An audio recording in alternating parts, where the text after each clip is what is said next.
នាព្រឹកព្រលឹមវេលាម៉ោង 5:30 នាទីថ្ងៃទី 28 ខែឧសភា ឆ្នាំ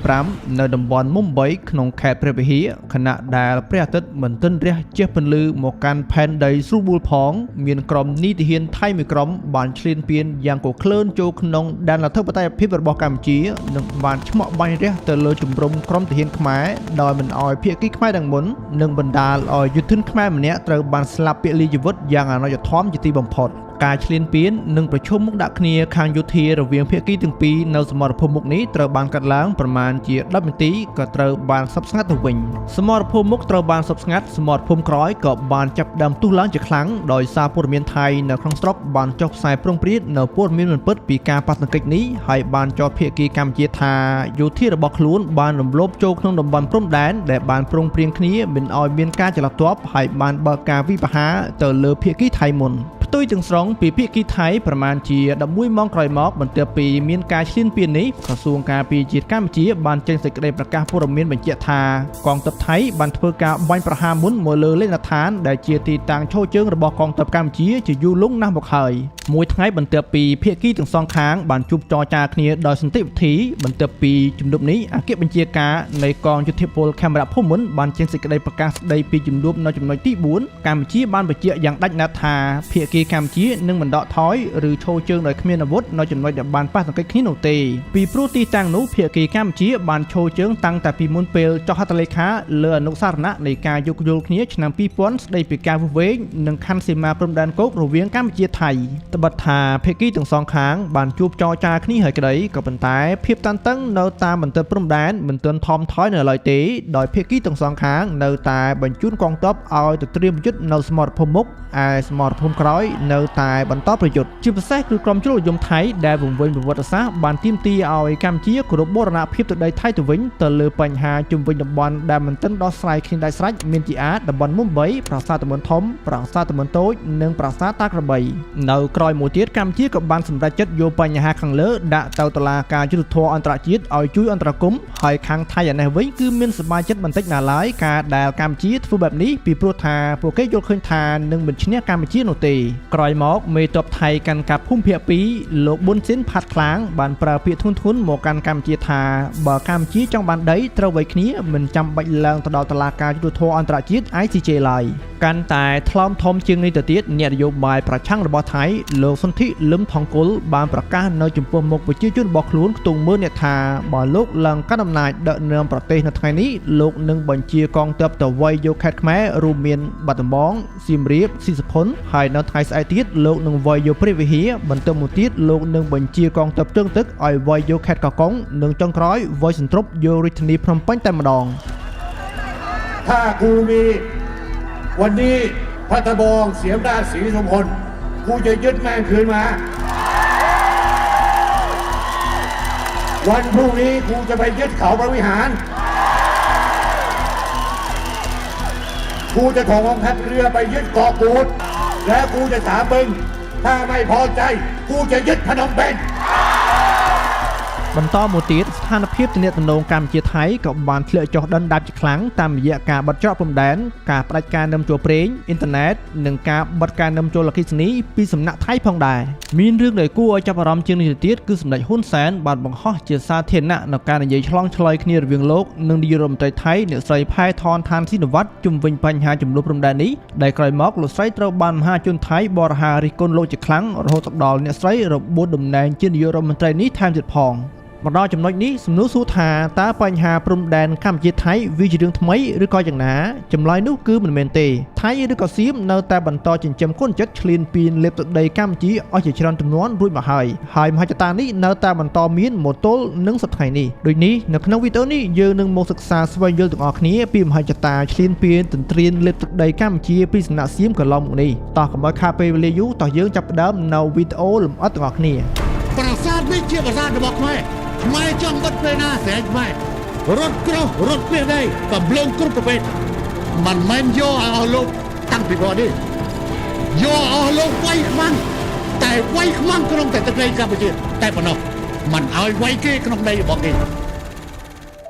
អ្នកសិក្សាប្រវត្តិសាស្ត្រណាក៏បានដឹងដែរថាកាលពីដើមឡើយកម្ពុជានិងសៀមមិនដែលមានព្រំដែនជាប់គ្នានោះទេហើយជាតិសាសន៍ថៃនេះក៏មិនមែនជាជាតិសាសន៍ដើមដែលមានកំណើតនៅអាស៊ីអាគ្នេយ៍នេះដែរនាពេលនោះគេឃើញមានតែខ្មែរមូននិងចាមតែប៉ុណ្ណោះនៅត្រង់ភូមិភាគអាស៊ីអាគ្នេយ៍នេះជាការពិតសច្ចភាពនៃប្រវត្តិសាស្ត្រប្រកែកមិនបានបើទោះបីជាសៀមខ្លួនឯងមិនព្រមទទួលស្គាល់ការពិតយ៉ាងណាក្តីក៏ប៉ុន្តែការពិតវានៅតែជាការពិតដោយជនជាតិថៃនេះពីអតីតកាលខ្លួនគ្រាន់តែជាជនជាតិភាគតិចរបស់នគរចិនតែប៉ុណ្ណោះដែលកាលនោះគ្រាន់តែជាកុលសម្ព័ន្ធមួយដែលមានមូលដ្ឋាននៅភាគខាងត្បូងប្រទេសចិនហើយផ្ដើមការចំណាត់ស្រុកចុះមកអាស៊ីអាគ្នេយ៍និងឈ្លានពានប្លន់យកទឹកដីអាណាចក្រខ្មែររួចបង្កើតបានជារដ្ឋមួយឡើងនៅសតវត្សទី13តែប៉ុណ្ណោះដែលប្រការនេះហើយទៅផ្ដើមឲ្យមានព្រំដែនខ្លួនមកជាប់ជាមួយនឹងកម្ពុជាមានពាក្យមួយឃ្លាបាននិយាយថាស្វាមិនចោលបៀមស៊ីមិនចោលក្បួនយួនមិនចោលពុតខ្មែរបរិសុទ្ធមិនចោលសច្ចៈដែលពាក្យមួយឃ្លានេះត្រូវបានគេនិយាយតគ្នាមកគ្រប់ជំនាន់ក្នុងន័យដាស់តឿនស្មារតីខ្មែរមិនឲ្យភ្លេចពីមហិច្ឆតារបស់អ្នកជិតខាងក្នុងការឈ្លានពានទន្ទ្រានយកទឹកដីកម្ពុជា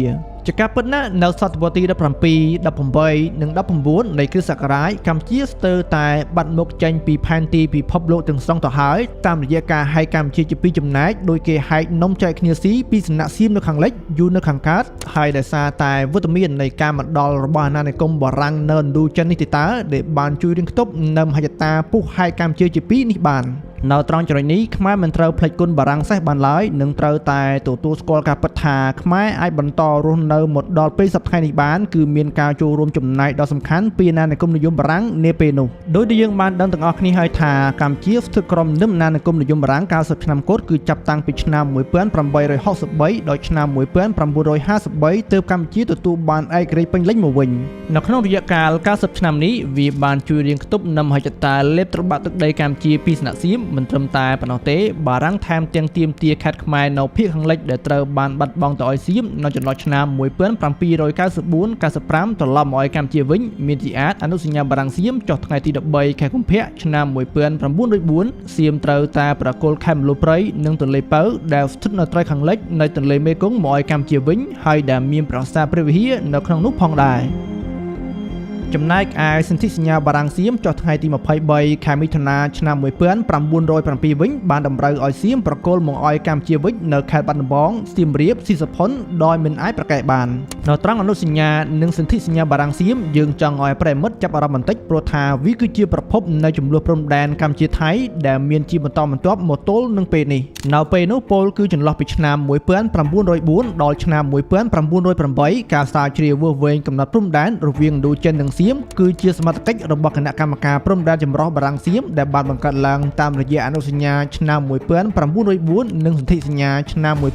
1907ចលនាផលរបស់គណៈកម្មការចម្រុះនេះផែនទី11ផ្ទាំងក៏ត្រូវបានគូសឡើងនៅក្នុងនោះក៏មានដែរផែនទីតំបន់ដងរែករួមទាំងតំបន់ព្រំដែនជាប់ជាមួយនឹងប្រាសាទព្រះវិហារផងហើយវាត្រូវបានគេសម្គាល់ថាជាផែនទីឧបសម្ព័ន្ធមួយដែលបានបង្ហាញយ៉ាងច្បាស់កន្លែងថាប្រាសាទព្រះវិហារគឺស្ថិតនៅក្នុងដែនអធិបតេយ្យភាពរបស់កម្ពុជា100% បងប្អូនអាចមើលផែនទីនេះបានវាជាផែនទីឧបសម្ព័ន្ធមួយហើយសញ្ញាជាសន្តានដោយសញ្ញាលេខបូកនេះវាគឺជាខណ្ឌសីមាព្រំដែនរវាងកម្ពុជាថៃហើយបើយើងក្រឡេកមើលតែមួយផ្លេតគឺយើងបានឃើញបាត់ទៅហើយថាប្រាសាទព្រះវិហារគឺស្ថិតនៅក្នុងដែនអធិបតេយ្យភាពកម្ពុជាគឺដោយសារមានអនុសញ្ញាឆ្នាំ1904និងសន្ធិសញ្ញាឆ្នាំ1907ទាំងនេះហើយដែលជារនាំងដែកការពារដ៏រឹងមាំបំផុតសម្រាប់បូរណភាពទឹកដីកម្ពុជាពីការឈ្លានពានរបស់សៀមកន្លងមុននេះដោយដែលយើងបានលើកឡើងពីខាងលើរួចមកហើយថាវត្តមានរបស់បារាំងនៅឥណ្ឌូចិននេះវាបានរំខានដល់ការឈ្លានពានទន្ទ្រានលើទឹកដីកម្ពុជាពីសំណាក់សៀមបារាំងជារនាំងទំនាប់ដែលបានជួយការពារមហិច្ឆតាដ៏អាក្រក់នេះហើយនេះហើយសៀមពុតជាស្អប់បារាំងខ្លាំងណាស់រកអ្វីប្រៀបផ្ទឹមប្របានឡើយដូច្នេះសៀមដេករងចាំឱកាសមកដល់តែប៉ុណ្ណោះដើម្បីគេអនុវត្តនយោបាយឈ្លានពានកម្ពុជាជាបន្តទៀតការទន្ទឹមរង់ចាំអស់រយៈកាលរស់ឆ្នាំមុននេះឱកាសល្អក៏បានមកដល់នៅក្នុងអំឡុងសង្គ្រាមលោកលើកទី2នៅពេលដែលក្រុមត្រីភាគីដែលមានអាល្លឺម៉ង់អ៊ីតាលីនិងជប៉ុនមានព្រៀបខ្លាំងទៅលើសព្វនមិត្តខណៈពេលនោះដែរបារាំងបានធ្លាក់ដៃយ៉ាងខ្លាំងនៅក្នុងសង្គ្រាមនៅអឺរ៉ុបនៅអាស៊ីឯនេះវិញជប៉ុនបានចូលកិនកាប់អតីតដែនអាណានិគមបារាំងនៅឥណ្ឌូចិនរួមទាំងកម្ពុជាផងនោះសៀមបានឈានឱកាសចងសព្វនមិត្តជាមួយជប៉ុនហើយក៏បានចូលឈ្លានពានកិនកាប់ខេត្តបាត់ដំបងសៀមរាបក៏ប៉ុន្តែខេត្តទាំងនេះត្រូវបានប្រគល់មកឲ្យអាណានិគមបារាំងវិញនៅពេលដែលជប៉ុនបានចោះចាញ់សង្គ្រាមនៅក្នុងឆ្នាំ1945 មានឧទាហរណ៍មួយផ្សេងទៀតដែលថាថៃចង់ឲ្យបារាំងចេញពីកម្ពុជាឲ្យឆាប់ជាទីបំផុតនៅក្នុងទសវត្សរ៍ឆ្នាំ1940និង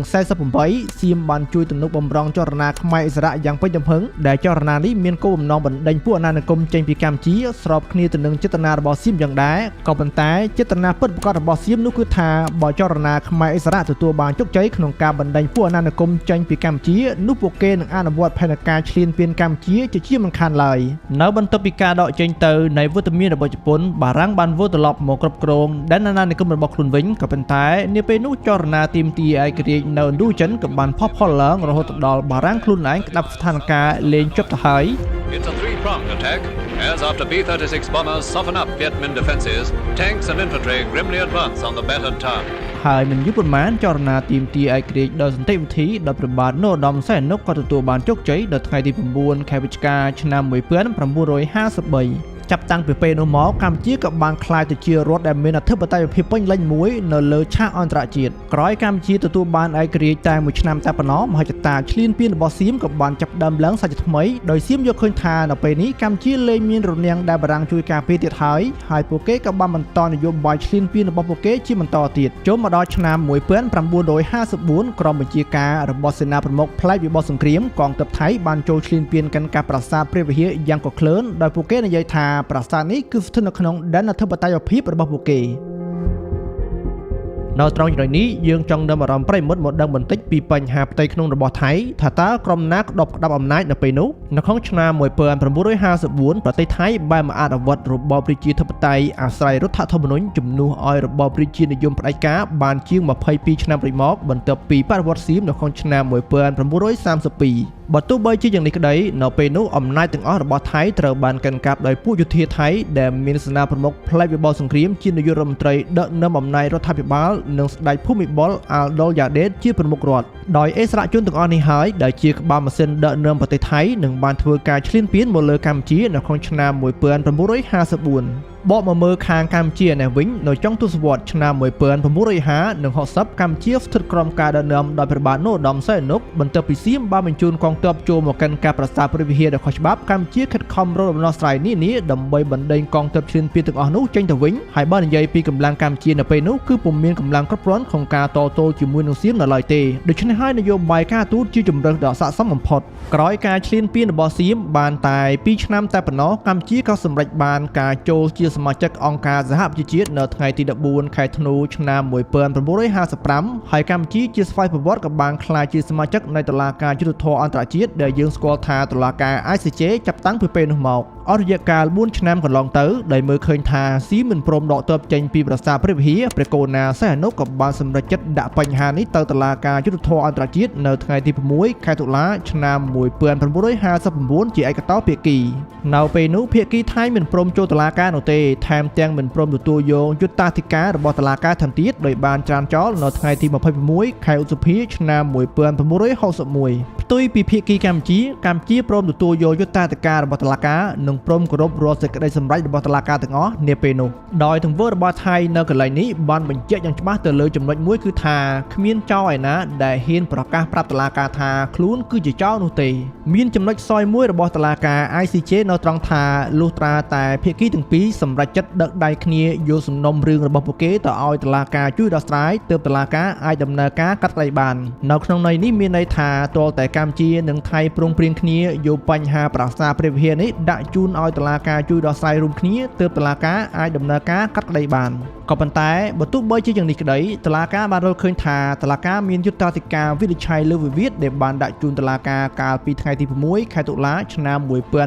1959តាមពាក្យស្នើសុំរបស់រដ្ឋាភិបាលកម្ពុជាហើយតុលាការក៏បានសម្រេចចិត្តយកថ្ងៃទី1ខែមីនាឆ្នាំ1962បើកសវនាការជាសាធារណៈទៅលើវិវាទនេះតែម្ដងទៅឥឡូវនេះយើងចូលមកក្នុងសវនាការវិញម្ដងថាតើមានរឿងអ្វីកើតឡើងនាពេលនោះភាគីថៃបដិសេធមិនព្រមទទួលស្គាល់ផែនទី11ផ្ទាំងដែលកើតចេញ ចេញពីលទ្ធផលនៃគណៈកម្មការចម្រុះបារាំងសៀមទៅវិញហើយពួកគេបែរជាលើកឡើងថាផែនទីទាំងនេះគឺគូសដោយឯកតោភាគីដោយពុំមានភាគីថៃចូលរួមគូសនោះទេនៅត្រង់ចំណុចនេះយើងចង់បញ្ជាក់បងប្អូនបន្តិចថាការធ្វើផែនទីនិងការគូសផែនទីជាការងារពីរផ្សេងពីគ្នាក៏ប៉ុន្តែការគូសផែនទីអាចដំណើរការទៅបានលុះត្រាតែគេធ្វើការវាស់វែងរួចរាល់ហើយដូចគ្នាចឹងដែរផែនទី11ផ្ទាំងដែលបារាំងគូសចេញនេះគឺកើតចេញពីលទ្ធផលនៃការវាស់វែងរបស់គណៈកម្មការចម្រុះហើយការគូសផែនទី11ផ្ទាំងនេះគឺភាគីថៃទេតាជាអ្នកសុំឲ្យគណៈកម្មការបារាំងគូសចេញមកដោយភាគីថៃពុំមានលទ្ធភាពក្នុងការគូសចេញដោយខ្លួនឯងនោះទេនៅក្នុងការគូសផែនទីនេះរដ្ឋាភិបាលបារាំងបានចាត់វិធានការឲ្យក្រុមមន្ត្រីយោធាបារាំងមួយក្រុមមានគ្នា4នាក់ដែលនៅក្នុងនោះមាន3នាក់ធ្លាប់ជាសមាជិករបស់គណៈកម្មការចម្រុះហើយផែនទី11ផ្ទាំងនេះក៏ត្រូវបានបញ្ចប់នៅចុងសតវត្សរ៍រដូវឆ្នាំ1907ហើយត្រូវបានបោះផ្សាយយ៉ាងទូលំទូលាយដោយក្រុមហ៊ុនគូសផែនទីដ៏ល្បីល្បាញរបស់បារាំងមួយដែលមានឈ្មោះថា H. Barrier មិនត្រឹមតែប៉ុណ្ណោះទេផែនទីនេះត្រូវបានផ្សព្វផ្សាយដល់គ្រប់ភាគីពាក់ព័ន្ធទាំងអស់រួមមានគណៈកម្មការចម្រុះនិងបានជូនដំណឹងដល់ស្ថានបេសកកម្មការទូតសៀមអមជាមួយនឹងរដ្ឋាភិបាលអង់គ្លេសអាល្លឺម៉ង់រុស្ស៊ីនិងអាមេរិកផងដែរនៅមានលេសជាច្រើនផ្សេងទៀតដែលសៀមបានបដិសេធទៅលើផែនទីដែលកម្ពុជាបានប្រើប្រាស់ជាមូលដ្ឋាននៅក្នុងរឿងក្តីនេះមានជាអាចសៀមថាផែនទីបច្ចុប្បន្នមួយសៀមមិនដឹងថាប្រាសាទព្រះវិហារស្ថិតនៅក្នុងដែនអធិបតេយ្យភាពរបស់កម្ពុជានោះទេដោយបានយកលេសថាវាជាការភ័ន្តច្រឡំទៅវិញនិងលេសដែលគួរឲ្យសំណើចជាងនេះទៅទៀតគឺថាផែនទីដែលសៀមទទួលបានពីទីក្រុងប៉ារីសនោះបានឃើញតែពីមន្ត្រីតូចតាចដែលមិនមានជំនាញខាងផែនទីតែប៉ុណ្ណោះនិងពួកគេមិនបានដឹងអ្វីទាំងអស់អំពីប្រាសាទព្រះវិហារដែលប្រការទាំងអស់នេះតុលាការមិនអាចទទួលយកបាននៅការជំទាស់នេះបានទេទាំងអង្គហេតុនិងអង្គច្បាប់ផ្ទុយពីសៀមតុលាការបានរកឃើញថាផែនទីទាំងនោះមិនត្រូវបានឃើញតែមន្ត្រីតូចតាចនោះទេប្រវត្តិសាស្ត្រនៃរឿងរ៉ាវនេះបានបង្ហាញច្បាស់ថាមានបុគ្គលជាច្រើនដែលបានឃើញផែនទីទាំងនោះមានដូចជាព្រះអង្គម្ចាស់ដេវ៉ាវង្សេជារដ្ឋមន្ត្រីការបរទេសព្រះអង្គម្ចាស់ដាមរុងជារដ្ឋមន្ត្រីមហាផ្ទៃព្រមទាំងសមាជិកគណៈកម្មការចម្រុះទី1សមាជិកសៀមរបស់គណៈកម្មការប្រតិចារឹកនិងបានសន្និដ្ឋានផងដែរថាផែនទីបច្ចុប្បន្នមួយនេះគឺត្រូវបានឃើញដោយអភិបាលខេត្តខូខណ្ឌដែលជាខេត្តរបស់សៀមដែលជាប់ជាមួយនឹងតំបន់ព្រំដែនប្រាសាទព្រះវិហារនៅក្នុងនោះគ្មានឡើយបុគ្គលណាដែលជាមន្ត្រីតូចតាចនោះទេរឿងក្តីនេះបានដំណើរការយ៉ាងសុតស្វាញជាទីបំផុតភាគីបដិបកបានតស៊ូរៀងៗខ្លួនតែនៅទីបំផុតតុលាការបានចេញសាលដីកាសម្រេចចុងក្រោយថ្ងៃទី15ខែមិថុនាឆ្នាំ1962ដោយតទៅនេះដោយការបោះឆ្នោតសម្លេង9ទល់នឹង3បានរកឃើញថាប្រាសាទព្រះវិហារស្ថិតនៅក្នុងដែនអធិបតេយ្យភាពរបស់កម្ពុជាដោយបោះឆ្នោតសម្លេង9ទល់នឹង3ប្រទេសថៃមានកាតព្វកិច្ចដករាល់កម្លាំងនគរបាលទាហានឬឆ្មាំឬអ្នកថែរក្សាដទៃទៀតដែលបោះទីតាំងនៅប្រាសាទព្រះវិហារឬនៅជិតក្បែរប្រាសាទក្នុងទឹកដីកម្ពុជាដោយបោះឆ្នោតសម្លេង7ទល់នឹង5ប្រទេសថៃមានកាតព្វកិច្ចប្រគល់សងឲ្យកម្ពុជាមកវិញនៅវត្ថុបុរាណគ្រប់ប្រភេទដែលបានបញ្ជាក់នៅក្នុងឯកសារស្នើទី5របស់កម្ពុជាដែលអាចត្រូវបានយកចេញពីប្រាសាទឬតំបន់ប្រាសាទដោយអាជ្ញាធរថៃចាប់តាំងពីថ្ងៃដែលកាន់កាប់ប្រាសាទដោយប្រទេសថៃនៅក្នុងឆ្នាំ1954មកសរុបជារួមមករឿងក្តីនេះជាជោគជ័យដល់ទៅចាស់ទៅចង់របស់កម្ពុជាទៅលើប្រទេសថៃដែលជាជនឆ្លៀតឱកាសនិយមចាំតែលេបត្របាក់កម្ពុជាពីកន្លងមកក៏ប៉ុន្តែថៃភ្លាមមិនព្រមទទួលស្គាល់សារដីការបស់តុលាការនោះទេបែរជាឡំប៉ាថាតុលាការកាត់ក្តីលំអៀងមកលើកម្ពុជាថែមទៀតផងហើយនៅត្រង់ចំណុចនេះហើយដែលវាបានបង្ហាញពីចរិតពិតរបស់ថៃជារដ្ឋមានគោរពច្បាប់អន្តរជាតិមាក់ងាយលើស្ថាប័នកម្ពុជារបស់អង្គការសហប្រជាជាតិនិងជារដ្ឋដែលមាននយោបាយការទូតគ្មានខ្ចីការតស៊ូរបស់ប្រទេសថៃត្រូវបានគេមើលឃើញថាធ្វើឲ្យខូចដល់ច្បាប់អន្តរជាតិផ្ទុយមកវិញកម្ពុជាគោរពយ៉ាងពេញទំហឹងនៅសាលដីការបស់តុលាការព្រមទាំងបង្កើនភាពស្របច្បាប់របស់កម្ពុជាទៅលើឆាកអន្តរជាតិថែមទៀតហើយដោយសារតែមានសម្ពាធខ្លាំងពីសំណាក់អន្តរជាតិនិងនយោបាយផ្ទៃក្នុងរបស់ថៃផងទើបនៅទីបំផុតថៃព្រមទទួលយកសាលដីកានេះទាំងបង្ខំហើយពួកគេក៏បានដកទ័ពឆ្មាំចេញពីប្រាសាទព្រះវិហារហើយភាពតានតឹងក៏បានស្ងប់ស្ងាត់មួយរយៈពេលធំផងដែរកម្ពុជាមិនដែលទទួលស្គាល់នៅផែនទីឯកតោភាគីរបស់ថៃម្ដងណាទេសូមប្រាប់ទៅអ្នកឯងឲ្យច្បាស់មិនថាផែនទីនេះចុះហត្ថលេខាដោយនរណាទេកម្ពុជាគោរពផែនទីដែលបន្សល់ទុកដោយអនុសញ្ញានិងសន្ធិសញ្ញាបារាំងសៀម1904-1907ប្រាសាទព្រះវិហារបានតាំងលើកំពូលភ្នំបានសុខសាន្តតែជាង40ឆ្នាំតែប៉ុណ្ណោះរឿងរ៉ាវច្រំដាល់នេះក៏បានផ្ទុះឡើងសាជាថ្មីម្ដងទៀតដែលវាបានបង្ហាញពីមហិច្ឆតាឈ្លានពានរបស់ថៃមកលើកម្ពុជានៅតែបន្តគ្មានថ្ងៃលះបង់ម្ដងណាឡើយការឈ្លានពានដ៏កក្លឿននេះបានកើតឡើងក្រោយ8ថ្ងៃតែប៉ុណ្ណោះក្រោយពេលដែលប្រាសាទព្រះវិហារបានចុះនៅក្នុងបញ្ជីបេតិកភណ្ឌពិភពលោកនៅថ្ងៃទី7ខែកក្កដាឆ្នាំ2008 មួយសប្តាហ៍ក្រោយមកពលគឺនៅថ្ងៃទី14ខែកក្កដាឆ្នាំ2008ពិធីអបអរសាទរមួយក៏ត្រូវបានរៀបចំឡើងដោយសាលារាជធានីភ្នំពេញសហការជាមួយនឹងអគ្គនាយកស្ថានវិទ្យានិងទូតទស្សន៍បាយ័ននៅក្នុងពហុកីឡាដ្ឋានជាតិដើម្បីទទួលការអញ្ជើញមកដល់របស់គណៈប្រតិភូកម្ពុជាពីទីក្រុងកេបិចប្រទេសកាណាដាដែលបានសម្រេចជាស្ថាពរក្នុងការចុះបញ្ជីប្រាសាទព្រះវិហារជាសម្បត្តិរបស់ពិភពលោកនៅក្នុងព្រឹត្តិការណ៍នេះបានពង្រឹងបន្ថែមនៅឯកភាពជាទាំងមូលក្រុមការដឹកនាំរបស់សម្ដេចតេជោហ៊ុនសែនហើយចូលបញ្ជាក់ផងដែរថាប្រតិភូខាងលើគឺត្រូវបានដឹកនាំដោយអាដាមបណ្ឌិតសុអានដែលកាលនោះលោកគឺជាអបនាយករដ្ឋមន្ត្រីទទួលបន្ទុកទីស្តីការគណៈរដ្ឋមន្ត្រីនៅខណៈពេលដែលពលរដ្ឋកម្ពុជាកំពុងតែអបអរសាទរនៅសមិទ្ធផលនេះនៅឯខាងថៃឯនេះវិញគឺបានខឹងសម្បាជាខ្លាំងហើយនៅមួយថ្ងៃតែប៉ុណ្ណោះក្រោយកម្ពុជាធ្វើពិធីអបអរសាទរពលគឺនៅថ្ងៃទី15ខែកក្កដាឆ្នាំ2008ដដែលនេះទាហានថៃបានឆ្លងព្រំដែនចូលយ៉ាងជ្រៅក្នុងទឹកដីកម្ពុជាតម្រង់មកប្រាសាទព្រះវិហារដែលទើបតែចុះនៅក្នុងបញ្ជីបេតិកភណ្ឌពិភពលោកថ្មីនេះដោយពួកគេបានរំលោភបំពានធម្មនុញ្ញអង្គការសហប្រជាជាតិនិងមូលដ្ឋានគតិយុត្តអន្តរជាតិទាំងស្រុងដោយបានចូលកាន់កាប់ទីជិតខាងក្បែរប្រាសាទលើទឹកដីកម្ពុជារួមទាំងវត្តកែវសុខាគិរីស្វារៈនិងតំបន់ជុំវិញវត្តនោះផងដែរនៅក្នុងចំណោមសេចក្តីសម្រេចទាំង3ចំណុចរបស់តុលាការយុត្តិធម៌អន្តរជាតិមានតែមួយចំណុចតែប៉ុណ្ណោះដែលត្រូវបានគោរពនោះគឺចំណុចទី1ដែលកំណត់ថាប្រាសាទព្រះវិហារគឺស្ថិតនៅក្នុងដែនអធិបតេយ្យភាពរបស់កម្ពុជាដោយឡែកចំណុចទី2ដែលតុលាការបង្គាប់ឲ្យថៃដកកម្លាំងចេញពីប្រាសាទនិងបរិវេណជុំវិញប្រាសាទក្នុងដែនកម្ពុជានោះគឺមិនត្រូវបានភាគីថៃអនុវត្តនោះទេសម្រាប់ថៃអ្វីដែលតុលាការអន្តរជាតិកាត់សេចក្តីនោះគឺតួប្រាសាទព្រះវិហារដោយឡែកបរិវេណជុំវិញប្រាសាទដែលមានទំហំ 4.6 គីឡូម៉ែត្រការ៉េនោះគឺជាកម្មសិទ្ធិរបស់ថៃហើយថៃមានសិទ្ធិដាក់កម្លាំងកងទ័ពរបស់ខ្លួននៅទីនោះដោយសារតែការប្រកាន់ជំហរបែបនេះហើយទើបនៅក្នុងខែកក្កដាឆ្នាំ2008ថៃបានលើកកងទ័ពទៅលុកលុយវត្តកែវសុខាគិរីស្វារៈជិបនឹងប្រាសាទព្រះវិហារម្ដងទៀតនាពេលនោះសង្គ្រាមកម្ពុជាថៃបានផ្ទុះឡើងមានការប៉ះទង្គិចគ្នាដែលគួរឲ្យកត់សម្គាល់ដែលវាបានបង្កឲ្យមានមនុស្សស្លាប់របួសជាច្រើននាក់ហើយពលរដ្ឋដែលរស់នៅតាមតំបន់ចំនួននោះក៏ត្រូវបង្ខំចិត្តផ្លាស់ប្ដូរទីជម្រករកទីឋានដែលមានសុវត្ថិភាពលើពីនេះទៅទៀតកងទ័ពសៀមបានបាញ់ផ្លោងចូលប្រាសាទព្រះវិហារដោយផ្ទាល់តែម្ដងដែលវាបានបង្កឲ្យមានការខូចខាតប្រាសាទជាទម្ងន់ហើយទង្វើមួយនេះគឺពិតជាគួរឲ្យស្អប់ខ្ពើមជាទីបំផុតការផ្ទុះឡើងវិញនៃចំនួនព្រំដែនរវាងកម្ពុជាថៃបានជំរុញឲ្យកម្ពុជាប្តឹងទៅតុលាការយុត្តិធម៌អន្តរជាតិឲ្យបកស្រាយសាលដីកាក្រុងឡាអេឆ្នាំ1962ឡើងវិញហើយបើទោះបីជាយ៉ាងនេះក្តីការប៉ះទង្គិចគ្នារវាងភាគីទាំងពីរបានបន្តជារឿយៗរហូតដល់ថ្ងៃទី11ខែវិច្ឆិកាឆ្នាំ2013តុលាការ ICJ បានប្រកាសក្នុងការសម្រេចចិត្តជាឯកច្ឆន្ទតាមសាលដីកាឆ្នាំ1962របស់តុលាការអន្តរជាតិបានប្រគល់ប្រាសាទព្រះវិហារទាំងអស់មកឲ្យកម្ពុជាហើយភាគីថៃមានកាតព្វកិច្ចត្រូវតែដកកងកម្លាំងប៉ូលីសឬឆ្មាំដែលឈរជើងក្នុងតំបន់ប្រាសាទព្រះវិហារទាំងអស់ដោយគ្មានលក្ខខណ្ឌបន្ទាប់ពីសាលដីកាឆ្នាំ1962ត្រូវបានបកស្រាយរួចមកមេដឹកនាំថៃដែលបានសន្យាថានឹងគោរពនិងអនុវត្តសេចក្តីសម្រេចរបស់តុលាការអន្តរជាតិនោះក៏ប៉ុន្តែដោយសារតែការទទួលគំនាបពីគណៈបកប្រឆាំងជាពិសេសមេដឹកនាំប្រឆាំងលោកអភិសិទ្ធវ៉ាចាជីវ៉ាបានដាក់គំនាបយ៉ាងខ្លាំងទៅលើគណៈបកកណ្ដាលអំណាចកុំឲ្យទទួលយកសេចក្តីសម្រេចរបស់តុលាការក្រុងឡាអេស្ដីពីបញ្ហាប្រាសាទព្រះវិហារឆ្លើយតបទៅនឹងសម្ពាធរបស់គណៈបកប្រឆាំងនាយករដ្ឋមន្ត្រីថៃលោកស្រីយីងឡាស៊ីនវត្រាដែលត្រូវជាម្ដាយមីងរបស់អ្នកស្រីផែថងឋានស៊ីនវត្តបានអះអាងនៅក្នុងសភាថាលោកស្រីមិនដែលបាននិយាយទោះតែសោះថាថៃទទួលយកសេចក្តីសម្រេចរបស់តុលាការក្រុងឡាអេក៏ប៉ុន្តែអ្វីដែលលោកស្រីចង់បានគឺជាការរក្សាសន្តិភាពនៅតាមបន្ទាត់ព្រំដែនរវាងកម្ពុជាថៃ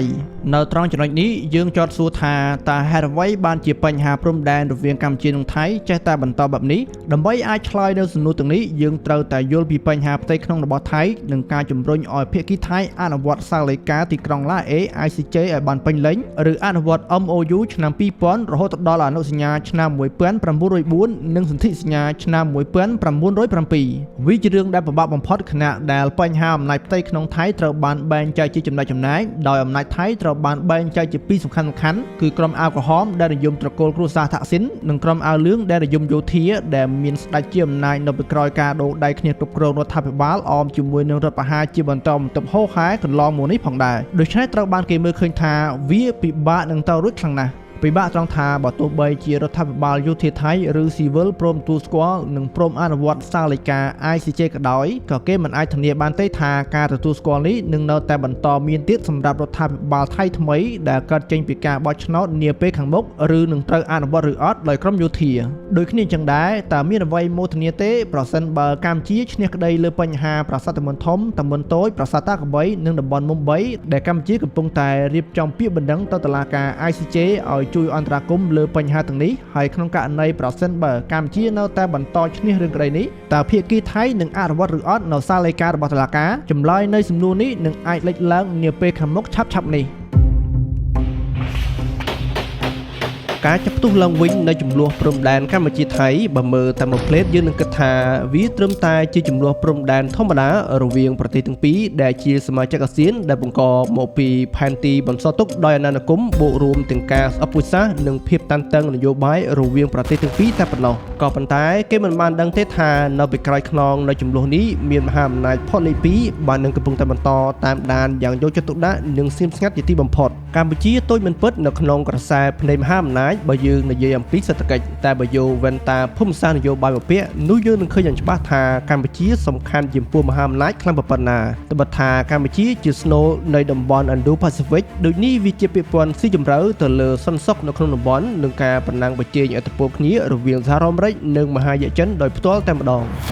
ដូចនេះវាមិនចម្លែកទេដែលអាមេរិកជាមិត្តមិនសូវសាសនាជាមួយក្រុងភ្នំពេញទតសោះបែរជាសម្ដេចរដ្ឋបោះជំហានមុនគេមកបញ្ឈប់ចំនួននេះនៅខណៈពេលដែលចិនជាសម្ព័ន្ធមិត្តចាក់ទឹកមិនលិចរបស់កម្ពុជាបែរជាអង្គុយនៅម្ខាងអបដៃឈប់មើលស្ថានភាពយ៉ាងស្ងប់ស្ងៀម